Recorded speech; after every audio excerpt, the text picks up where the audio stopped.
कैसे फाइंड करते हैं। M i j minor of a i j, m mean minor, i j position of the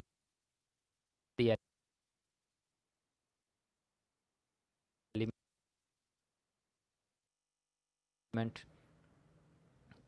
और element minor जो होता है वो हमेशा किसी एलिमेंट के अबाउट होता है, यानी कि आपके मैट्रिक्स में जितने भी एलिमेंट्स हैं हर एलिमेंट का एक माइनर होगा। अब ये माइनर फाइंड कैसे करते हैं। अगर हमारे पास एक मैट्रिक्स ए है, ये मैंने जर्नल मैट्रिक्स लिया है, A11 A12 A13 A21 A22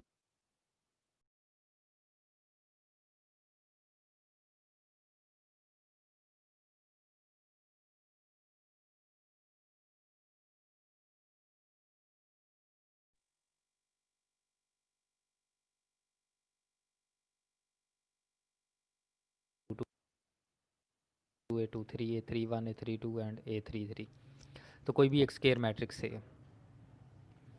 अब अगर हम माइनर इसका फाइंड करना चाहते हैं M21, यानी कि सेकंड रो और फर्स्ट एलिमेंट, फर्स्ट कॉलम का एलिमेंट जो है, तो उसके लिए हमें क्या करना पड़ेगा कि वही कॉलम और हैं वो आप लिख लें। मतलब A21 है तो A21 वाली रो भी ख़त्म कर दी, A21 वाला कॉलम भी ख़त्म कर दिया, तो बाकी जो एलिमेंट्स बचे वो हमने लिख लिए। इसी तरह से अगर हम फाइंड करना चाहते हैं M32, तो A32 वाला एलिमेंट जो है वो ख़त्म कर दिए, वो कॉलम और वो रो, उसको छोड़कर बाकी एलिमेंट्स हमने लिख दिए। इसी तरह से अगर आप M13 फाइंड करना चाहते हैं तो A13 वाला कॉलम और A13 वाली रो छोड़कर बाकी एलिमेंट्स आप लिख लें। इसी तरह से कोफैक्टर कोफैक्टर को हम ए आई जे बोलते हैं, ए i J cofactor of small A i जे, ये एलिमेंट की बात कर रहे हैं।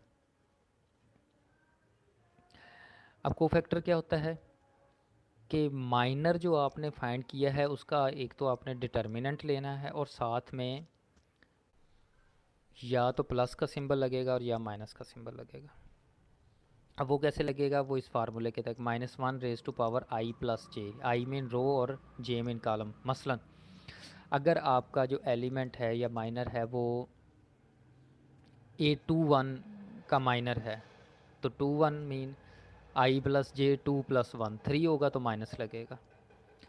इसी तरह से अगर A22 है या M22 आपने फाइंड किया है तो 2+2 5 4 होता है, तो आपका जो इस डिटर्मिनेंट के साथ प्लस लगेगा। तो -1⁻I+j ये प्लस होता है इफ़ I+j इवन हो, और माइनस होता है इफ़ I+j ऑड हो। सेम कोफैक्टर आपके क्या बनेंगे फिर कि अगर तो I+j इवन है तो डिटर्मिनेंट के साथ आपने प्लस का साइन लगाना है, MIJ डिटर्मिनेंट के साथ। और अगर आपका जो I+j है वो ऑड है तो आपने MIJ डिटर्मिनेंट के साथ माइनस लगाना है। तो एडजॉइंट क्या होगा, एडजॉइंट ऑफ ए होगा, जितने भी आपने कोफैक्टर्स निकाले हैं वो सारे के सारे आपने लिख देने A11 A12 A13, ये सारे कोफैक्टर्स हैं। तो कोफैक्टर्स का आपने इसका ट्रांसपोज ले लेना है, तो ये आपका एडजॉइंट होगा। अब डिटर्मिनेंट कैसे फाइंड करते हैं।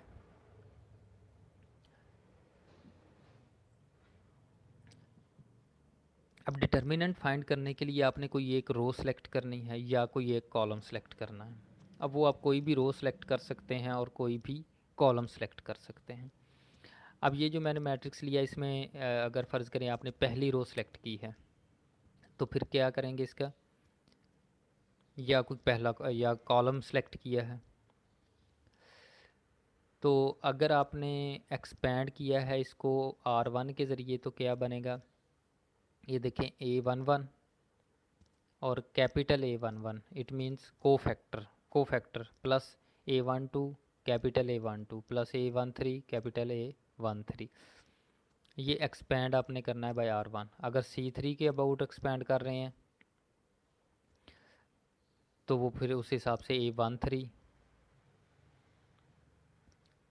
Capital A13 plus A23 capital A23, ये कोफैक्टर्स जो हैं, and so and plus A33 capital A33 expanding by C3। इसी तरह से आपने जिस भी रो से या जिस भी कॉलम से एक्सपेंड करना है वो आपका डिटर्मिनेंट आ जाएगा।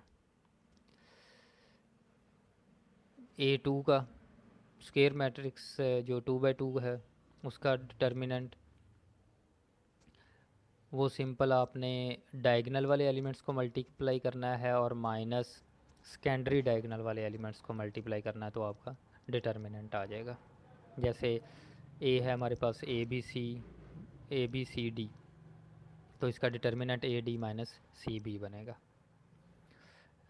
अगर स्पेसिफिक एग्जांपल लें तो 3 - 2 -5 -4, तो इसका डिटर्मिनेंट -22।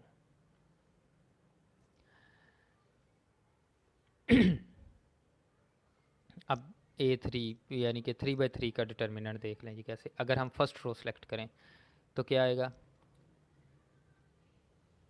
रो 1 के साथ एक्सपेंड करने से। अब तरीक़ाकार क्या है, अब ये जो ब्लू एलिमेंट्स हैं A11 को हमने सेलेक्ट किया है, तो आपने A11 वाली रो भी छोड़ देनी है और A11 वाला कॉलम भी छोड़ देना है, क्योंकि ये फर्स्ट रो और फर्स्ट कॉलम है, इवन नंबर बनता है तो साथ में प्लस लगाना है। उसके बाद A12 पर आ जाएं, दूसरा एलिमेंट, तो दूसरा एलिमेंट वही रो छोड़ देनी है और वही कॉलम छोड़ देना है, तो इसके साथ माइनस लगेगा क्योंकि A12 है, तो 1 + 2 = 3। अब A13 लेंगे तो 1 + 3 = 4 बनता है, तो इसके साथ प्लस लगेगा। और आपने A13 वाला रो छोड़नी है और A13 वाला कॉलम छोड़ना है और इसका डिटर्मिनेंट। एग्जांपल करते हैं इसकी। हमारे पास ए डिटर्मिनेंट हमने फाइंड करना है 3 - 2 - 4 4 1 -1 2 -5 2। अब इसका डिटर्मिनेंट फाइंड करते हैं जी। पहली रो सेलेक्ट करते हैं कि पहली रो के ज़रिए हम इसको एक्सपेंड करते हैं, तो 3, अगर हम 3 लेंगे तो पहली रो और पहला कॉलम छोड़ देंगे, तो ये 1 -1 -5 2 बनेगा। उसके बाद -2 लिखेंगे और इसके साथ माइनस लगाएंगे। -2 तो एलिमेंट है, वो हमने एज इट इज़ लिखना है। और क्योंकि ये फर्स्ट रो और सेकंड कॉलम है तो 1 + 2 = 3 बनता है, तो ऑड के लिए हम माइनस लगाते होते हैं, तो -7 लगाएंगे तो ये रो भी छोड़ेंगे और ये कॉलम भी छोड़ेंगे, तो ये हमारे पास 4 - 1 2 2 आ जाएगा। इसी तरह से प्लस -4 आएगा तीसरा एलिमेंट और इसका फिर कोफैक्टर साथ आएगा। इसको हम सॉल्व करेंगे तो ये हमारे पास 99 आंसर आ जाएगा। अगर हम कॉलम सेलेक्ट करते हैं, थर्ड कॉलम सेलेक्ट करते हैं, तो फिर हम उसी हिसाब से इसको एक्सपेंड करेंगे। तो ये एक्सपेंड किया हुआ है, ये देख लें, और आंसर उसका सेम ही आएगा, उसमें कोई फ़र्क नहीं आएगा। आप चाहे जिस भी रो से एक्सपेंड करें, चाहे जिस भी कॉलम से एक्सपेंड करें। अब सेकंड कॉलम से अगर एक्सपेंड कर रहे हैं देन सेम आंसर।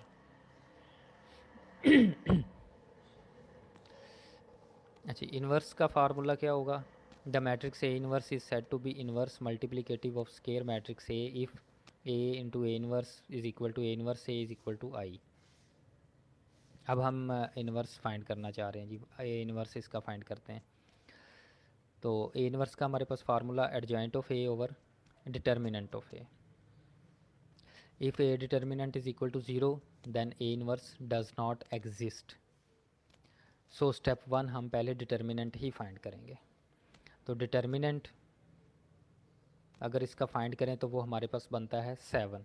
तो इसका मतलब है इसका डिटर्मिनेंट इनवर्स एग्जिस्ट करता है।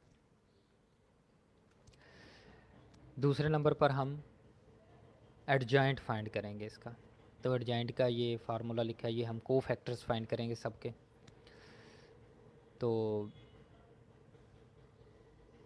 ये सब को फैक्टर्स मैंने लिखे हैं जो तरीक़ाकार आपको बताया था।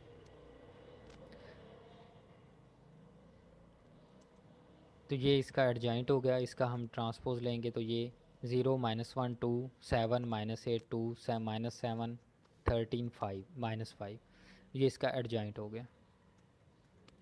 तो इनवर्स के लिए हम एडजॉइंट ओवर डिटर्मिनेंट, तो दैट इज़ इक्वल टू 1/7, और ये मैट्रिक्स जो एडजॉइंट ऑफ ए है।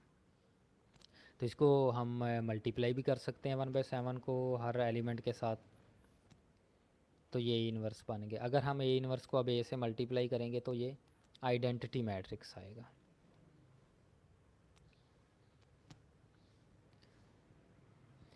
एलिमेंट्री रो ऑपरेशन क्या होता है जी? एलिमेंट्री रो ऑपरेशन हम तीन तरह से कर सकते हैं। नंबर एक, हम किसी भी दो रोज़ को इंटरचेंज कर सकते हैं। नंबर टू, हम we can multiply a row by a non zero scalar. और number three, multiple of a row can be added to some other row, यानी कि किसी एक रो को किसी नंबर से मल्टीप्लाई करके हम दूसरी रो में ऐड कर सकते हैं। तो ये तीन रो ऑपरेशंस हम परफॉर्म कर सकते हैं।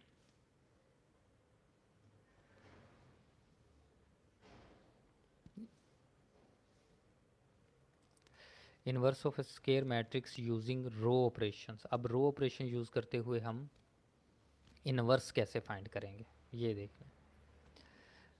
ए मैट्रिक्स है, क्योंकि ये स्क्वायर मैट्रिक्स होगा तो इसको हम ए एन लिख सकते हैं, यानी कि ए मैट्रिक्स ऑफ ऑर्डर एन। तो ए इनवर्स हम फाइंड करना चाहते हैं। हम क्या करेंगे कि एक मैट्रिक्स में पहले ए एन लिखेंगे और साथ में आइडेंटिटी मैट्रिक्स लिख देंगे। मैट्रिक्स लिखेंगे और साथ ही उसके आइडेंटिटी मैट्रिक्स लिख देंगे। फिर हम क्या करेंगे कि ए एन को हम रिड्यूस्ड एचेलॉन फॉर्म में कन्वर्ट करेंगे। ठीक है, इस ए एन को हम रो ऑपरेशंस इस पर लगाएंगे, और रो ऑपरेशंस जो भी हम लगाएंगे वो पूरे या ए एन पर भी, मैट्रिक्स पर भी और आइडेंटिटी पर भी सेम रो ऑपरेशंस लगाएंगे जो भी लगानी होगी।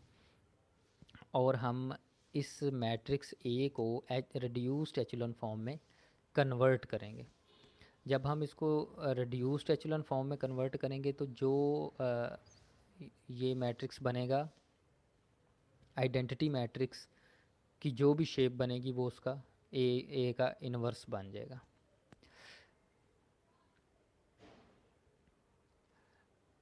अब ये देखिए, अगर तो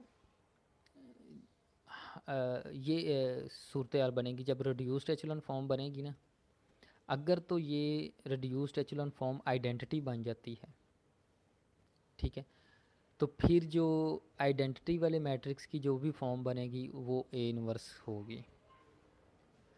लेकिन अगर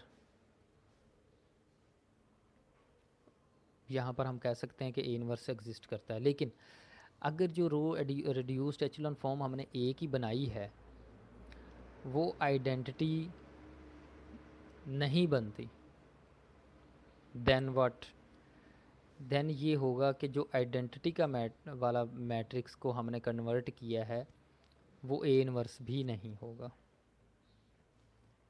ठीक है, तो it means A inverse does not exist. दोबारा सुन लें। मैंने आपको बताया है कि हम एक मैट्रिक्स में ही अपना ए मैट्रिक्स लिखेंगे और साथ ही उसके आइडेंटिटी मैट्रिक्स लिख देंगे। रो ऑपरेशन परफॉर्म करेंगे, वो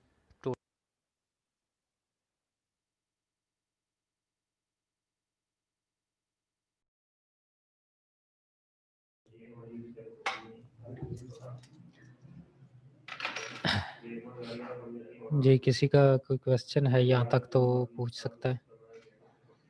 ये इन्वर्स, माइनर, कोफैक्टर और इन्वर्स कैसे फाइंड करते हैं।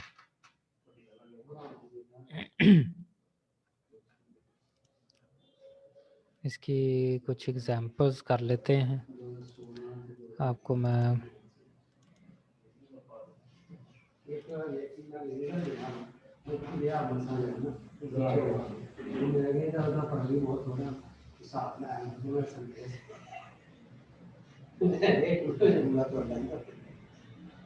कोई बोला भी नहीं कट्ठी इज्जत सामने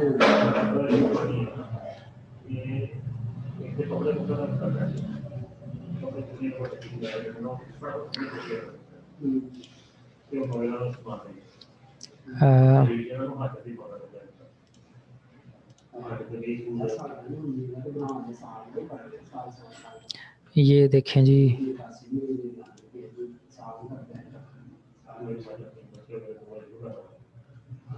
3.1 एक्सरसाइज है। इसमें सबसे पहले ये है क्वेश्चन नंबर 1, ए मैट्रिक्स है 2, 3, 1, 5 और बी मैट्रिक्स है 1, 7, 6, 4। ठीक है, तो इसमें आपने फाइंड करना 4a - 3a is equal to a। तो 4a - 3a पहले करें, a को आप 4 से मल्टीप्लाई कर दें। जब आप इसको मल्टीप्लाई करेंगे तो 4 को 2 से, 4 को 3 से मल्टीप्लाई करना है। उसके बाद -3a, अब a को 3 से मल्टीप्लाई करेंगे तो ये आपके पास a आंसर आ जाएगा। ठीक है,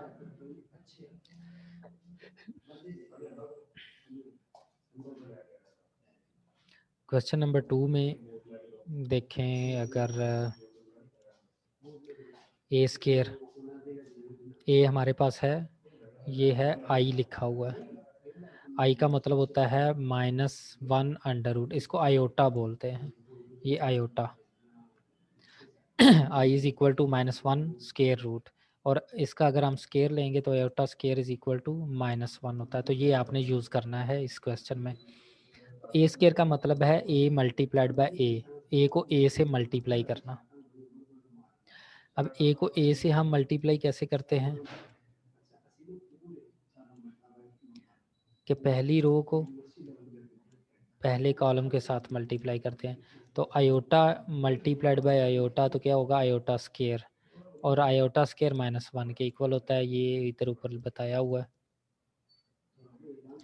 ठीक है, इसी तरह से फिर इसी लाइन को, इसी रो को हम दूसरे कॉलम के साथ मल्टीप्लाई करेंगे, जो कि यहाँ पर आ जाएगा।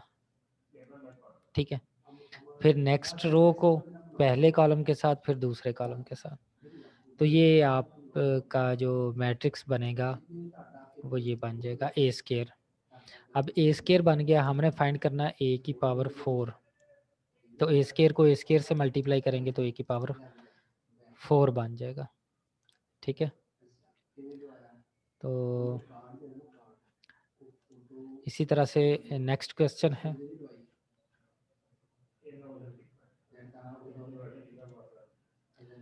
Find x and y if x + 3 1 -3 3y - 4 is equal to 2 1 - 3 2। ये क्वेश्चन है।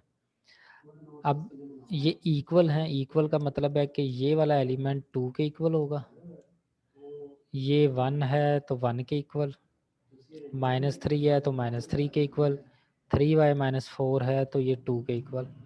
तो आप x + 3 इज इक्वल टू 2 लिख लें, और यहाँ से x की वैल्यू आ जाएगी 2 - 3 दैट इज़ 1 -1। इसी तरह से अगर आप ये देखें 3y - 4 ये इक्वल होगा इस 2 के। ठीक है, तो 3y इज इक्वल टू 2 + 4, तो ये y इज इक्वल टू 2 आ जाएगा, ये वैल्यू आ जाएगी। इस तरह से इसका सेकंड पार्ट x + 3 1 - 3 3y - 4 ये आप करेंगे तो ये यहाँ से उसी तरह से आपने वैल्यूज़ फाइंड करनी है, x और y की वैल्यूज़ इसमें से फाइंड आउट हो जाएंगी।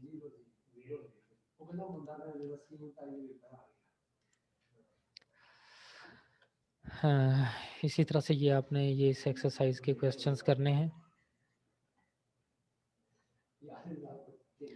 तो क्वेश्चन नंबर 5 है, ये भी एक्स एंड वाई है। अच्छा, इसमें आपने क्वेश्चन नंबर 6 नहीं करना, इसको आपने छोड़ देना। ठीक है, ये क्वेश्चन, ये वाला नहीं करना। ठीक है, ये सारा यहाँ तक। उसके बाद क्वेश्चन नंबर 7 आएगा, तो क्वेश्चन नंबर 7 भी नहीं करना। क्वेश्चन नंबर 6 और 7 ये भी आपने छोड़ देना। क्वेश्चन नंबर 8 करेंगे। क्वेश्चन नंबर 8 में क्या है, ए है, A square, find the values of A and B. तो A and A square find करना आपने।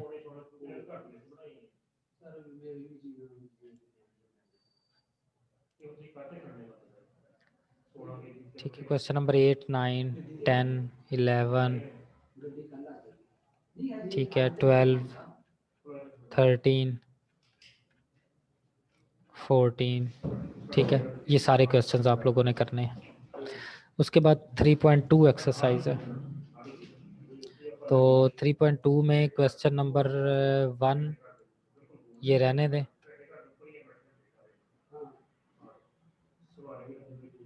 ठीक है, क्वेश्चन नंबर 1 नहीं करना।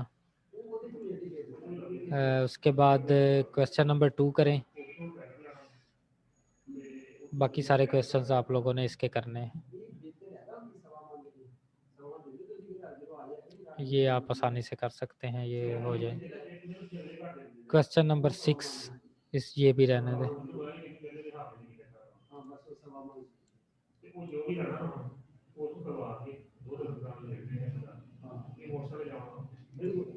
ठीक है, क्वेश्चन नंबर 7 करना है।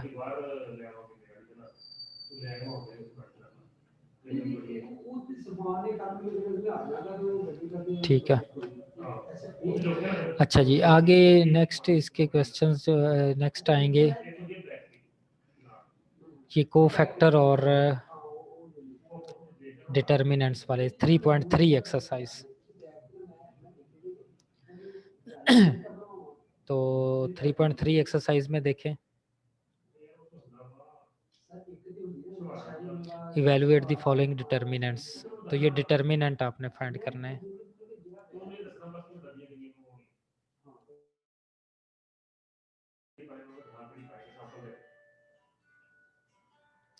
तो इवेलुएट द फॉलोइंग डिटर्मिनेंट्स,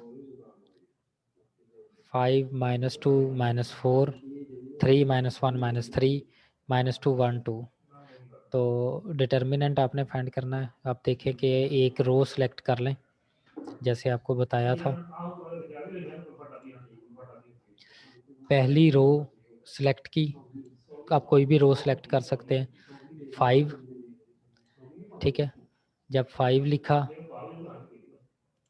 ये देखें 5 5 लिखेंगे तो आपने ये कॉलम छोड़ देना है और ये रो छोड़ देनी, बाकी नंबर लिख लेने, -1 -3 1 और 2। ठीक है, उसके बाद माइनस, नेक्स्ट पर आ जाए, -2। अब -2 इधर लिखा, यही कॉलम छोड़ दिया और यही रो छोड़ दी, बाकी के जो नंबर्स बचेंगे वो आपने लिख लेने हैं।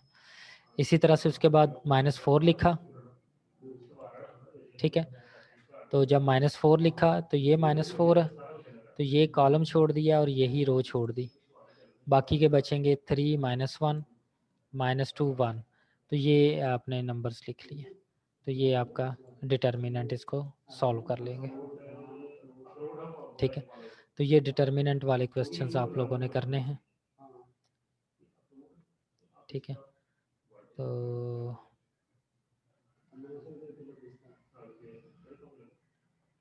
ये क्वेश्चन नंबर 3, ये वाला नहीं करना, ये रहने दे।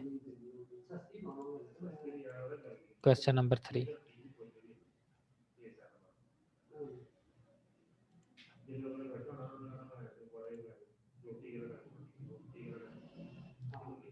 ठीक है, तो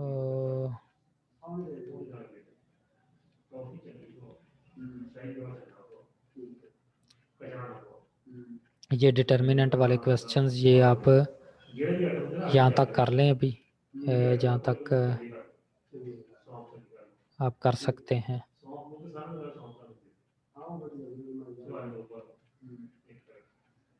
ठीक है, तो 6, क्वेश्चन नंबर 6 है, 7 है, ये भी डिटर्मिनेंट का है। ये सारे डिटर्मिनेंट के क्वेश्चन हैं। ठीक है, तो क्वेश्चन नंबर 7, 8, ठीक है, 9, ठीक है, क्वेश्चन नंबर 9, उसके बाद 10 क्वेश्चन में ये 10 क्वेश्चन इसका नहीं करना, ये रहने दे आप, क्वेश्चन नंबर 10 भी रहने दे। ठीक है, उसके बाद फिलहाल 10 क्वेश्चन तक कर लें, उसके बाद फिर नेक्स्ट कर लेंगे। ठीक है जी, क्वेश्चन नंबर 10 तक आप लोगों ने कर लेना। जी आप बताएं कि यहाँ तक अगर किसी का कोई क्वेश्चन है तो वो पूछ सकते हैं जी।